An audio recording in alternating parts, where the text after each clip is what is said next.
बहुत समय पहले की बात है। एक गांव में दो चोर रहते थे। उनके नाम थे रामू और श्यामू। वे दोनों बहुत ही चतुर और चालाक थे और गांव के लोगों को परेशान करते रहते थे। गांव के लोग उनके चुराए हुए सामान से बहुत तंग आ चुके थे, लेकिन उन्हें पकड़ने का कोई तरीका नहीं सूझ रहा था। एक दिन गांव के मुखिया ने निर्णय लिया कि अब इन चोरों को पकड़ना बहुत जरूरी हो गया है। उन्होंने गांव के सबसे बुद्धिमान व्यक्ति पंडित जी को बुलाया और उनसे सलाह मांगी। पंडित जी ने एक योजना बनाई और मुखिया जी को बताया। पंडित जी ने गांव के चौपाल में एक सभा बुलाई और सभी गांव वालों को वहां आने को कहा। जब सभी लोग इकट्ठा हो गए तो पंडित जी ने कहा, हमारे गांव में एक बहुत ही महत्वपूर्ण और कीमती खजाना है, जिसे हम मंदिर के पीछे वाले बड़े पेड़ के नीचे गाड़ने वाले हैं। लेकिन इस खजाने की जानकारी सिर्फ हम गांव वालों को ही होनी चाहिए। चोरों ने भी यह बात सुनी और उन्होंने तय किया कि वे उस खजाने को चुराएंगे। रात होते ही रामू और श्यामू मंदिर के पीछे वाले बड़े पेड़ के पास पहुंचे। उन्होंने खुदाई शुरू की और थोड़ी देर में उन्हें एक बड़ा सा संदूक मिला। उन्होंने जल्दी से संदूक खोला, लेकिन उसमें से कुछ नहीं निकला। संदूक खाली था। उसी समय गांव के लोग और पंडित जी वहां आ पहुंचे।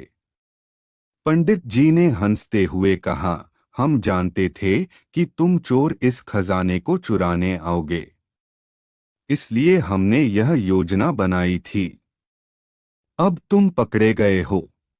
गांव वालों ने रामू और श्यामू को पकड़कर पुलिस के हवाले कर दिया। गांव में अब शांति लौट आई और सभी लोग पंडित जी की बुद्धिमानी की तारीफ करने लगे। इस तरह पंडित जी की चालाकी और गांव वालों की एकता से चोर पकड़े गए और गांव में फिर से सुख शांति का वातावरण बन गया।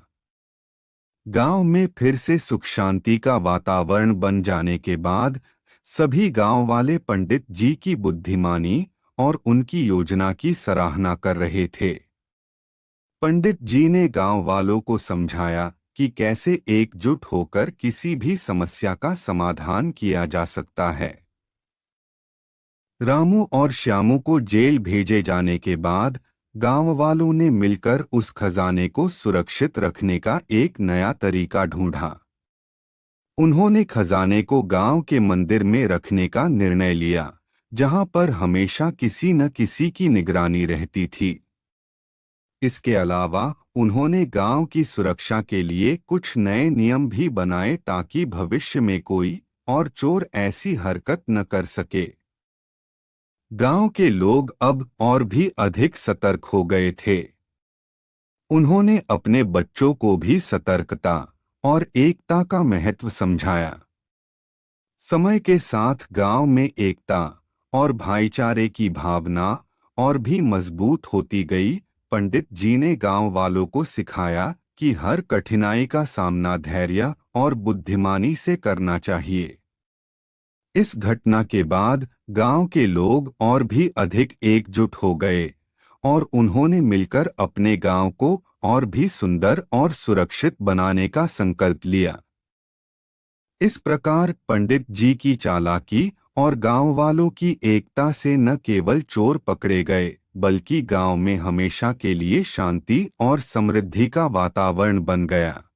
अगर आपको हमारी वीडियो अच्छी लगी हो तो हमारे चैनल को सब्सक्राइब, शेयर, वीडियो को लाइक और बेल आइकॉन ऑन करना मत भूलिएगा, ताकि आपको हमारी वीडियो समय सिर मिलती रहे।